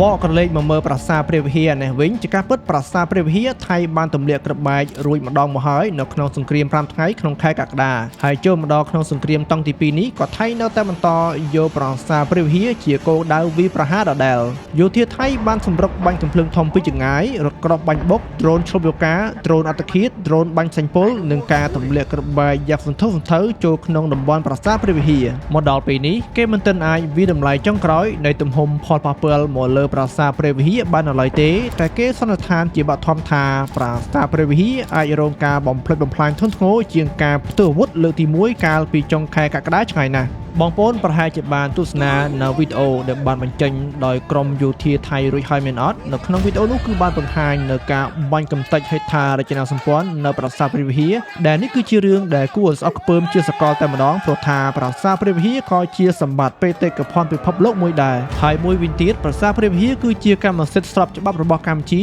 ដែលភាគីកម្ពុជានិងថៃបានដោះស្រាយគ្នាដាច់ស្រេចរួចមកហើយតាមរយៈតុលាការ ICJ ហើយការបំផ្លាញនេះគឺវាបានសរបញ្ជាក់យ៉ាងច្បាស់ ថាយោធាថៃបានរំលោភទៅលើច្បាប់អន្តរជាតិដែលមិនអាចប្រកែកបានដោយដែលយើងបានដឹងទាំងអស់គ្នាហើយថាសមត្ថភាពដែនអាកាសរបស់កម្ពុជានៅមានកម្រិតខ្លាំងមែនទែនបើប្រៀបធៀបទៅនឹងថៃដោយនេះហើយនៅក្នុងសង្គ្រាមតង់ទី2នេះថៃមានព្រៀបមកលើកម្ពុជាទាំងស្រុងខាងដែនអាកាសនេះយន្តហោះចម្បាំងថៃមានដូចជា F-16 Gripen T-50 និងដ្រូនឆ្លូបយូការបស់ប្រទេសថៃបានហោះចេញចូលក្នុងដែនអាកាសរបស់ប្រទេសកម្ពុជាបានដោយសេរីពលគឺពុំមានការបាញ់ចាប់ស្ទាក់ណាមួយកាត់ឡើងទៅលើប្រតិបត្តិការរបស់ថៃនៅក្នុងសង្គ្រាមតង់ទី2នេះទេដោយនេះហើយវាបានលេចចេញនៅសំណួរជាច្រើនជាពាក់ព័ន្ធទៅនឹងប្រព័ន្ធការពារដែនអាកាសរបស់កម្ពុជាឬដែលយើងហៅថាសម្ដេចមេឃនោះហើយគោលដៅរបស់ពួកគេគឺហោះចូលជ្រៅបែបនេះគឺដើម្បីកំទេចនៅបន្ទាយទាហានកម្ពុជាជាអតិភិបតែម្ដងដោយថៃបានស្ទាបស្ទង់ឃើញថាកម្ពុជាមានកង្វះខាតទៅលើប្រព័ន្ធការពារដែនអាកាសបែបនេះហើយទើបវាបានបើកភ្លើងខៀវឲ្យថៃប្រហើនចូលកាន់តែជ្រៅក្នុងដែនអធិបតេយ្យភាពរបស់កម្ពុជាពលគឺរហូតចូលទម្លាក់ក្របបែកដល់ស្រុកសៃស្នំខេត្តសៀមរាបដែលពុំមែនជាខេត្តជាព្រំដែនជាមួយនឹងថៃនោះទេអ្វីដែលគួរឲ្យកត់សម្គាល់មួយផ្សេងទៀតគឺការទម្លាក់ក្របបែកនៅភ្នំសំពៅហ្វ្រឹកបាណន់នៅឯខេត្តបាត់ដំបងដែលមានរយៈចម្ងាយឆ្ងាយមែនទែនពីព្រំដែនការទម្លាក់ក្របបែកនេះបានបង្កជាភាពភ័យខ្លាចយ៉ាងខ្លាំងដល់ប្រជាពលរដ្ឋរស់នៅក្នុងភូមិហើយភាពភ័យខ្លាចក្នុងការទម្លាក់ក្របបែកដែលធ្វើឲ្យប៉ះពាល់ដល់អាយុជីវិតនោះមានប្រជាជនរស់នៅក្នុងភូមិក្មេងចាស់ប្រុសស្រីបានសម្រេចរត់ចេញពីផ្ទះសម្បែងទៅរស់នៅតាមវាលស្រែដើម្បីគេចពីការទម្លាក់ក្របយ៉ាងសង្វេគក្រៅតែពីមូលដ្ឋានយោធាកម្ពុជាហេដ្ឋារចនាសម្ព័ន្ធក៏ជាអ្វីដែលថៃចង់បំផ្លាញដែរហើយជាគោលដៅចម្បងគឺស្ពានសំខាន់ៗដែលត្រូវបានយោធាថៃទម្លាក់ក្របបែកកំទេចចោលដោយមានសំចៃដៃបន្តិចណាឡើយជាស្ដែងនៅវេលាម៉ោង 11 យប់ថ្ងៃទី 19 ខែធ្នូឆ្នាំ 2025 កងទ័ពអាកាសថៃបានប្រើយន្តហោះ F-16 ទម្លាក់ក្របបែកផ្ដាច់ស្ពានបេតុងអូជីកដែលស្ថិតនៅក្នុងភូមិសាស្ត្ររវាងស្រុកចង្កាល់ខេត្តឧត្តរមានជ័យនិងស្រុកសៃស្នំខេត្តសៀមរាបស្ពានអូជីកស្ថិតនៅលើផ្លូវលេខជាតិ 68 ដែលជាផ្លូវផ្តភ្ជាប់រវាងខេត្តសៀមរាបនិងឧត្តរមានជ័យដែលវាបានបម្រើយ៉ាងសំខាន់សម្រាប់ជនស៊ីវិលរបស់កម្ពុជាមានឧទាហរណ៍មួយផ្សេងទៀតនៅព្រឹកព្រលឹមថ្ងៃទី 13 ខែធ្នូឆ្នាំ 2025 យោធាថៃបានប្រើយន្តហោះ F-16 ទម្លាក់ក្របបែកផ្ដាច់ស្ពានមេទឹកដែលវាស្ថិតនៅលើកំណត់ផ្លូវជាតិលេខ 55 ដែលបានផ្តភ្ជាប់ពីទីរួមខេត្តពោធិ៍សាត់ទៅតំបន់ថ្មដាស្រុកវាលវែងដែលបានបម្រើដល់ជីវភាពរស់នៅរបស់ប្រជាជនកម្ពុជាស្ពានគឺជារឿងសំខាន់បំផុតនៅក្នុងវិស័យដឹកជញ្ជូនបើស្ពានត្រូវបានកាត់ផ្ដាច់នោះវាប្រៀបបានទៅនឹងការផ្ដាច់នៅចរន្តឈាមមួយយ៉ាងដែរហើយការផ្ដាច់ស្ពានគឺជាការបង្អាក់នៅការផ្គត់ផ្គង់អាវុធនិងស្បៀងទៅកាន់សមរភូមិដូចគ្នាអញ្ចឹងរឿងដែលហួសចិត្តមួយផ្សេងទៀតគឺថៃបានលាបពណ៌មកលើកម្ពុជានោះគឺជាការទម្លាក់ក្របបែកកំទេចកាស៊ីណូមួយចំនួនដែលថៃចោទថាជាការបោះសម្អាតស្កែមនៅក្នុងតំបន់ថៃបានប្រើលេសនេះនិងបានចោទកម្ពុជាដើម្បីបន្លំមតិអន្តរជាតិថានេះគឺជាយុទ្ធនាការទម្លាក់ក្របបែកក្នុងទឹកដីកម្ពុជាដើម្បីវាយកំទេចនៅមជ្ឈមណ្ឌលឆបអនឡាញដែលមាននៅក្នុងទឹកដីកម្ពុជាតែប៉ុណ្ណោះហើយពួកគេបានបញ្ជាក់ថានេះមិនមែនជាការឈ្លានពាននោះទេក៏ប៉ុន្តែវាមិនដូចជាការលើកឡើងរបស់ថៃនោះទេថៃមិនបានទម្លាក់ក្របបែកតែទៅលើកាស៊ីណូឯណាហើយមួយវិញទៀតថៃគ្មានសិទ្ធិធ្វើរឿងបែបនេះនៅលើដែនអធិបតេយ្យភាពរបស់កម្ពុជាឡើយដែលរឿងទាំងអស់នេះគឺជាកាតព្វកិច្ចរបស់កម្ពុជាសុទ្ធសាធឯតើដែលនេះវាបានបញ្ជាក់យ៉ាងពិតប្រាកដថាថៃពិតជាបានឈ្លានពានមកលើកម្ពុជាមែនដោយមិនអាចប្រកែកបានដោយសារតែការទម្លាក់ក្របបែកចូលកាន់តែជ្រៅដល់អ្វីដែលយើងបានរៀបរាប់ពីខាងលើនេះរួចមកហើយដែលនេះវាបានបង្កជាផលប៉ះពាល់យ៉ាងខ្លាំងដល់ប្រជាពលរដ្ឋស្រុតត្រង់ដោយនេះចង់បញ្ចប់ពួកគាត់ត្រូវតែបង្ខំចិត្តចាកចេញពីផ្ទះសម្បែងមួយរយៈដើម្បីគេចខ្លួនចេញពីការទម្លាក់ក្របបែកពីសំណាក់យោធាថៃ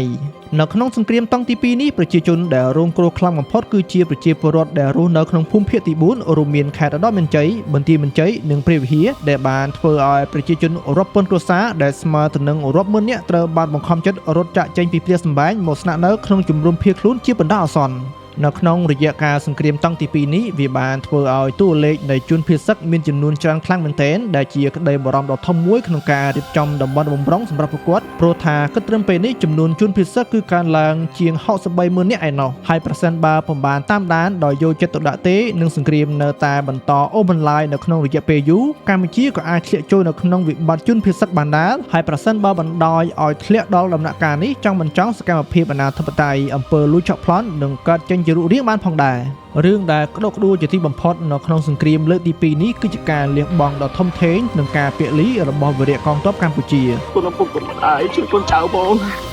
មើលត្រូវ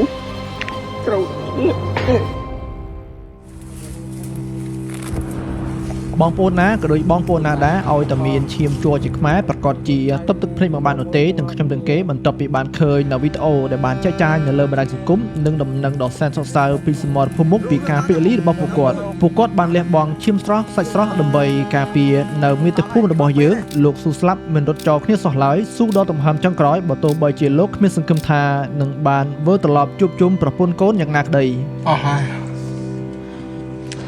ប៉ុន្តែទៅផ្ទះរត់ទៅផ្ទះទៅរត់ចឹងណាបើបងប្អូនចឹងនៅ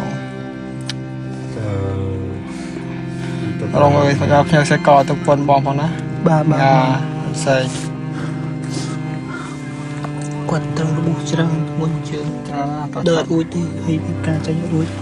នេះជាវីដេអូដែលបានបង្ហោះដោយក្រុមយោធាថៃដែលពួកវាបានប្រមាថមកលើវីរៈកងទ័ពកម្ពុជាដោយបានកាត់យកផ្លាកសញ្ញានានាចេញពីឯកសណ្ឋានរបស់ពួកគាត់រួចមកពួកវាក៏បានបង្ហោះជាសាធារណៈដើម្បីវាយប្រហារទៅលើសង្គ្រាមចិត្តសាស្ត្រជាមួយកម្ពុជាអ្វីដែលមិនអាចនឹងស្មានដល់នៅក្នុងវីដេអូនេះវីរៈកងទ័ពពាក់លីម្នាក់នេះពិតជាមានអាយុក្មេងខ្លាំងមែនទែនហើយគ្រួសាររបស់ពួកគាត់បន្ទាប់ពីបានឃើញនៅវីដេអូនេះហើយក៏មានប្រកាសចិត្តថាជាសាច់ញាតិរបស់ពួកគាត់នោះដែរតែបន្ទាប់ពីទទួលបានដំណឹងពីជួរមុខច្បាស់ការហើយទឹកមុខក៏បានប្រែមកសោកសៅទឹកភ្នែកក៏ចាប់ដើមបន្តស្រក់មកដោយមិនដឹងខ្លួនសម្លេងយំក៏បានពន្លឺឡើងគ្រប់គ្នាហើយនេះគឺជាការពាក់លីដ៏ធំធេងបំផុតរបស់គាត់ដែលកូនខ្មែរគ្រប់ចំនួនត្រូវតែចងចាំនៅការពាក់លីមួយនេះបង្វែរអារម្មណ៍បងប្អូនមកចាប់អារម្មណ៍លើវីរៈកងទ័ពម្នាក់នេះវិញបើទោះបីជាលោករក្សាបានជីវិតក៏ដោយក៏ប៉ុន្តែលោកត្រូវបានបាត់បង់ភ្នែកទាំងពីរហើយពីអំណេះតទៅលោកប្រហែលជាពុំអាចមើលឃើញបានទេនៅពិភពលោកមួយនេះមុខមាត់ប្រពន្ធកូនជាទីស្រឡាញ់និងញាតិមិត្តបងប្អូនទាំងឡាយនឹងក្លាយទៅជាការចងចាំដ៏ល្អបំផុតនៅក្នុងដួងចិត្តរបស់លោកទាំងអស់នេះជាព្រឹត្តិការណ៍សំខាន់